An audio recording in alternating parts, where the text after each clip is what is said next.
మనం ఎదుటి వ్యక్తికి గౌరవం ఇస్తే వారి నుంచి తిరిగి అదే గౌరవం పొందుతానని చెప్పారు. నేను అదే సిద్ధాంతం ప్రకారం ఫాలో అవుతున్నాను.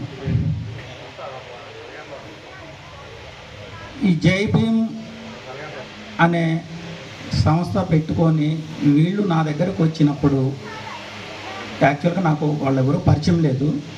ఒక బస్సు గురించి అడిగారు. అంతకుముందు నుంచే నేను వేరే వ్యక్తి ద్వారా తెలుసుకొని ప్రయత్నం చేస్తున్నాను. జై భీమ్ అనేసరికి వాళ్ళు మాట్లాడేసరికి నేను అంబేద్కర్ గారికి పెద్ద ఫ్యాన్ని.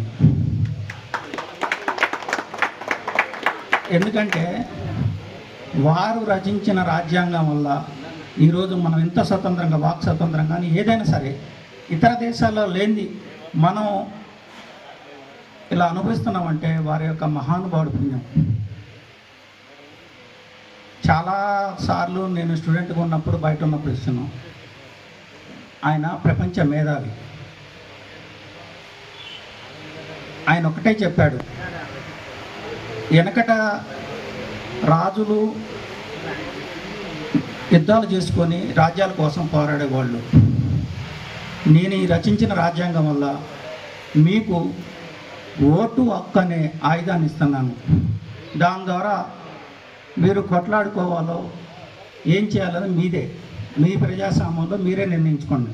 అంటే దీని ఉద్దేశం ఏంటంటే, రాజుల కాలంలో యుద్ధాలు జరిగేటప్పుడు ఎంతోమంది చనిపోయేటోళ్ళు, ప్రాణ నష్టం జరిగేది, కాళ్ళు చేతులు ఇరిగిపోయి రకరకాల బాధలు పడేటోళ్ళు.